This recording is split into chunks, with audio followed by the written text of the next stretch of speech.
Hey, how you doing, YouTube? Hi. We are just taking a walk in the woods in Texas. Yesterday went good. We're getting ready to head back over there. We just had some breakfast. Thought we'd go for a little walk. Had our literature with us. Met a young man named Brett who was LDS, and I just happened to have my literature with me on Mormonism. But he seemed to be quite aware of Joseph Smith and his fallacies, but for some reason he was still sticking with Mormonism. And I walked him through a lot of scriptures and talked to him and gave him some literature, and hopefully that will plant, it did plant seeds. Hopefully those will take root, you know. Let me speak on the country western scene out here in Texas, you guys. It's a problem. We noticed some of their country music, they use terms like the Bible. We heard some songs with Jesus in them.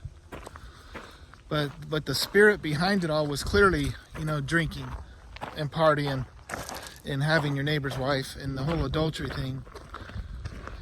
And there's just no conviction on these people's lives, And it's like they set up this front, this facade of being strong men, and that's, you could tell that's what's going on out there.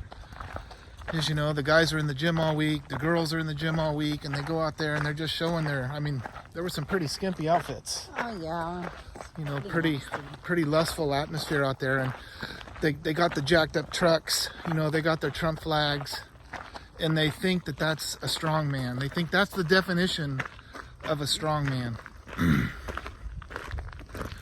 While the whole time, the kids in these societies are being introduced to drag queens, and they're accepting that. So I just want to let people know that that's not the definition of a strong man. When you're spending all week trying to make yourself look sexy, but you don't have the courage to do something to protect the little children in your society, it's horrible. It's not a popular thing to stand up while you're preaching and say homosexuality is a sin and to proclaim righteousness. It ain't gonna make you any friends. But that's what men of God should be doing. But it's like all about being nice these days, and nobody wants to mention that. And it's frustrating, We're watching our nation fall, and fall it will, because they're not going to repent. Throughout the book of Revelation, it says God had given them time to repent, but they didn't repent. And we just need to brace for impact.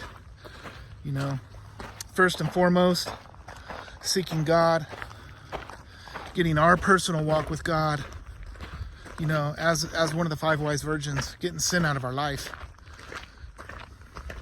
by trusting in Jesus, calling out to Jesus, hungering and thirsting for righteousness. And if your heart is right in doing that, Jesus said you will be filled, and he'll put a passion in you, he'll put a courage in you, he'll put a boldness in you, and then just walk in obedience after that. And we are called to warn the people, through the end times. This gospel will be preached unto the end, Jesus said. It will be preached. God's going to raise people up to preach it. And they're not going to be welcome in churches. John Wesley wasn't welcome in churches. Most of the big preachers weren't. So don't let that freak you out. But, yeah. People will have their congregations go stand out at these abortion mills, and I'm all for that. But we got all these people who say they don't want abortion, but they don't want to be involved in politics. Don't get me wrong, I'm not voting. It's too late now. But if you can march your churches down to the voting office and let the politicians know, if you're pro-abortion or you're pro-gay marriage, we're not voting you into office. How are these people getting into office? The church is silent on that. Let me tell you something, it's not unbiblical. Give me a break.